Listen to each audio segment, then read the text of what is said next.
نقول لكم واحد القضيه الاخوان، هذه ما بغاش تفهم ليا.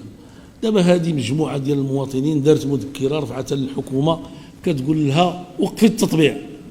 من الناحيه السياسيه الشعب المغربي يخرج بالعشرات والمئات والالاف كل اسبوع، مره مرتين 3 مرات في الاسبوع، في مسيرات في وقفات.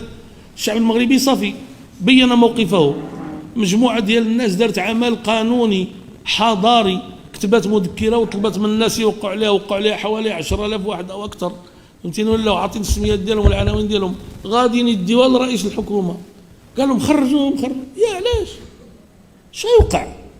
واش تتخافوا من ورقه؟ تتخافوا من عمل حضاري؟ تتخافوا؟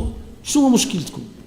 قديتي تجاوب جاوب، ما قديتيش تجاوب شوف هذوك يعاونوك. ما بغيتيش تجاوب ولكن ما تاخذش الورقه. علاش ما تاخذش الورقه؟ علاش ما تاخذش الورقه؟ واش شتي؟ راه ما يمكنش الناس يتيقوك ملي تبدا تشتم العداله الوطنيه، لان العداله الوطنيه انا كنت ملي كنخرج السياخنوش من الدار كنلقى الناس قدام باب الدار، ناس ما هما لا جايبين عريضه ولا 10,000 توقيع ولا والو. كل واحد اش كيقول؟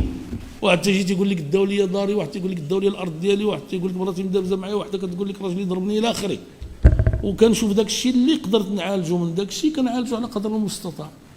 ماشي تمنعوا 10,000 أو 20 أو 15,000 أو 12,000 من المواطنين باش حتى يصلوا إليك. شنو هذا الشيء؟